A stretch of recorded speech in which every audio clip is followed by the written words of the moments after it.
Hello there, John Gouldthorp here, the life coach of your listener. Thank you for joining me for another episode.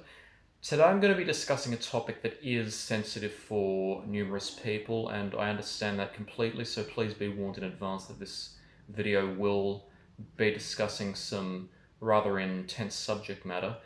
The topic is freedom of speech, and you'll no doubt be familiar with some issue related to this topic that has arisen in the not too distant past or may be happening presently. Probably since the beginning of civilization, the free expression of ideas has been a profound issue. And unfortunately, there are several problems that are associated with the current issues surrounding it. Most notably, discussions regarding freedom of speech often occur when there has been an instance of that freedom to communicate some rather horrendous ideas, usually hate speech. And when the issue of freedom of speech arises and people advocate for freedom of speech in those circumstances, the retort is usually that these people are trying to promote hate speech or they're trying to excuse it in some way.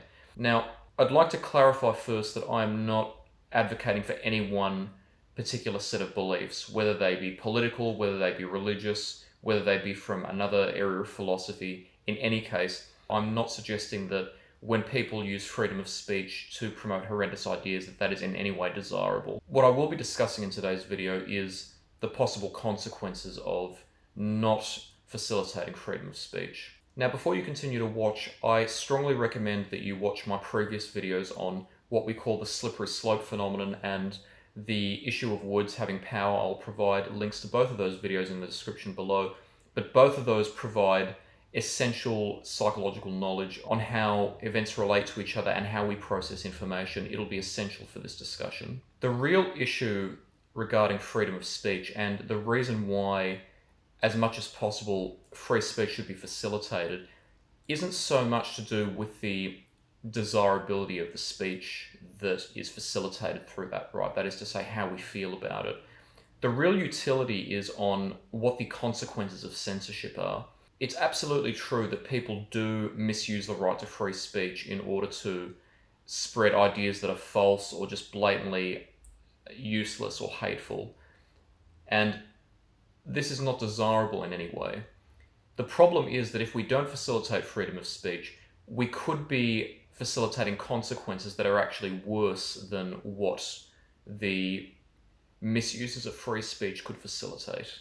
The human mind doesn't process ambiguous situations particularly well. And the reason that in history, numerous different philosophical frameworks like religious beliefs, philosophical beliefs, political beliefs, and so on, even much of the scientific methodology exist is because these frameworks provide a concrete and definite standard against which we can compare the situation on which we have to make a decision to. Now, whenever it comes to making laws about what speech is allowed in public and what speech is not allowed in public, there has to be some means of deciding that.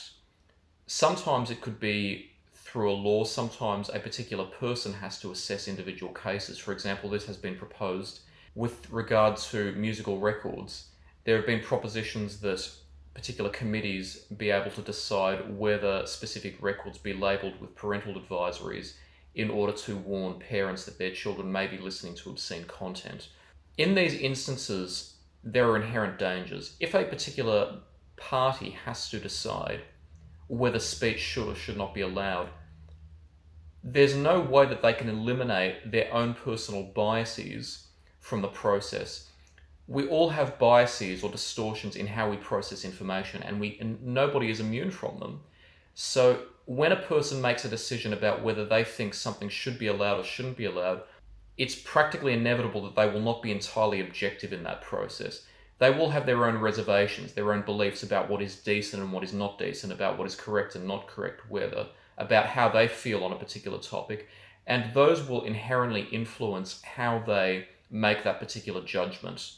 And so the result will be that when that person makes a decision that something shouldn't be allowed, it's not necessarily that their judgment is inherently correct or incorrect, it's that their mind has led them to believe that.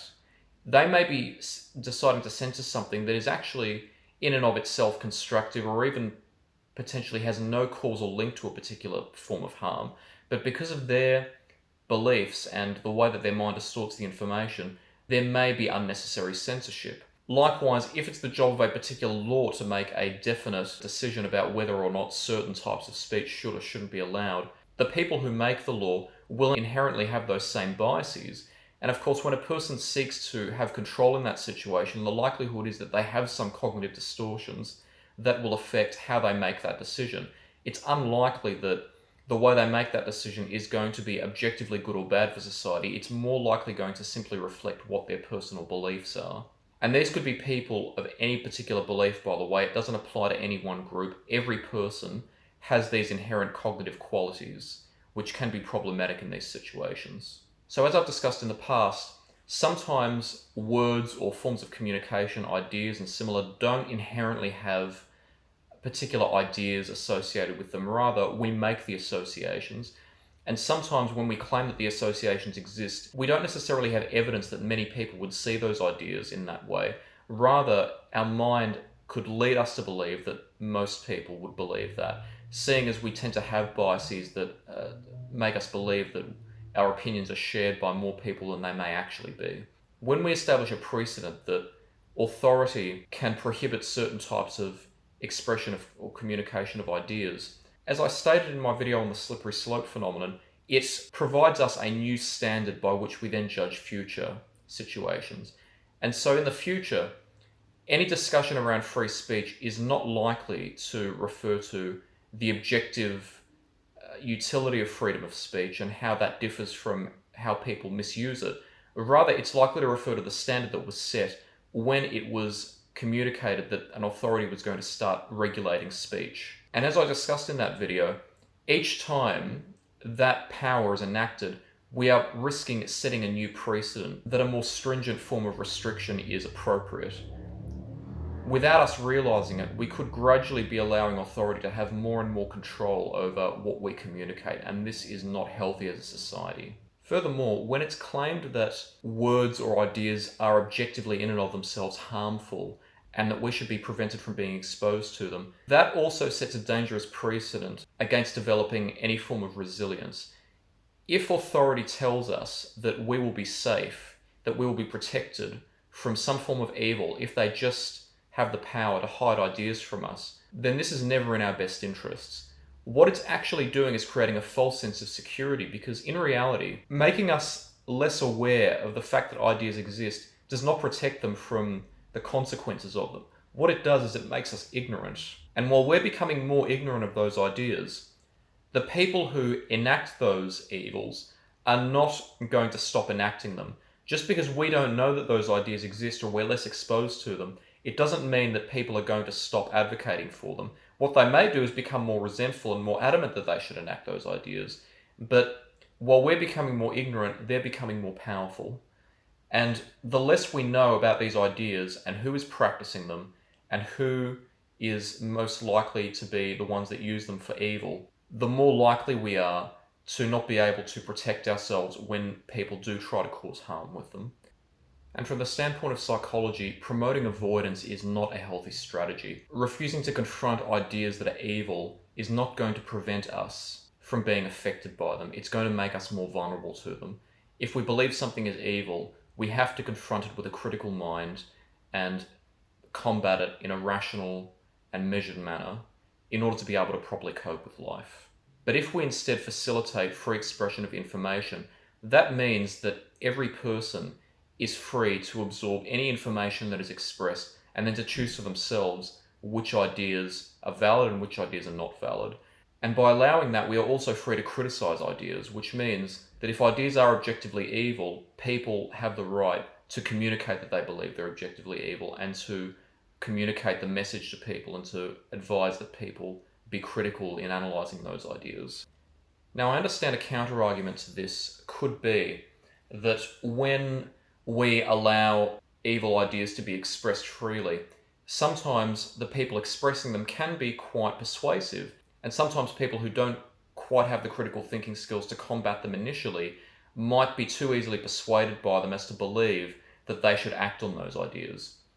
I understand that this is an issue. However, Again, it's not a healthy precedent to society that we place all the responsibility for a person's actions on factors outside of the person themselves. If we do that, think about what precedent that sets. It could even undermine the entire legal system in which people are held responsible for their actions. There are multiple ways sometimes that ideas can be interpreted. And if somebody communicates information and somebody interprets that as meaning that they should act on it in a way that is destructive, we can't attribute a causal connection between what one person said and what another person did, because it's impossible to objectively discern the speaker's intentions. There are, of course, certain forms of speech which should be prohibited. For example, speech that directly and openly encourages people to break the law or to commit acts of destruction or acts of violence, or defamation, for example. But when it comes to speech that's ambiguous, there is no way to objectively discern without any ambiguity that the person who communicated those ideas was intending for other people to use them in a destructive manner. In fact, we can't even argue that most of the time they were intending for them to be used in a destructive manner. People may have misguided ideas, and people may communicate ideas that are not necessarily valid. But if they themselves are not the ones using those ideas to cause destruction, then we're setting a dangerous precedent by enabling censorship. We're encouraging not only the negation of free speech, but we're also encouraging the negation of personal responsibility. Now, what I also want to do is validate people's concerns about the free expression of some ideas. Numerous people have expressed concerns about the expression of ideas such as the denial of the importance of mental health and the denial of the existence of certain mental illnesses, the denial of certain forms of prejudice existing or forms of discrimination existing. These are all valid concerns, and as somebody who is mentally ill myself and who has heard numerous people deny that even the illnesses that I experience are real and have a real impact on my life, I understand that it causes an extreme level of anger, and it certainly makes me angry when people seem to be willfully ignorant of the real impact of these illnesses and what it does to me and what it does to people like me. But I don't wish for their speech to be censored, because I know that if their speech is free, that means that I'm also free to criticize.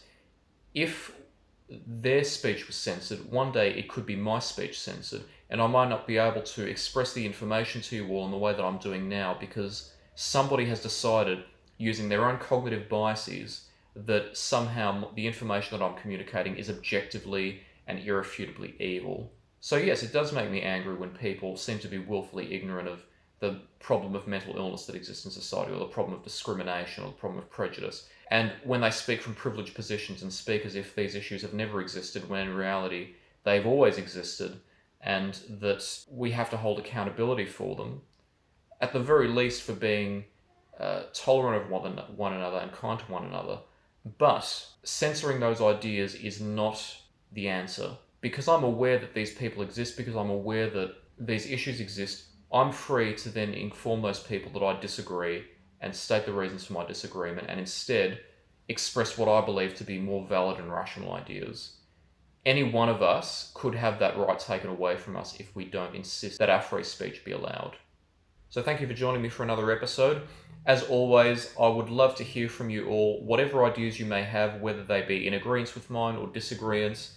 I would like this to be a platform, as I've said, for freedom of speech. So please express whatever ideas you have. Feel free to comment below or write to me. And in the meantime, take care.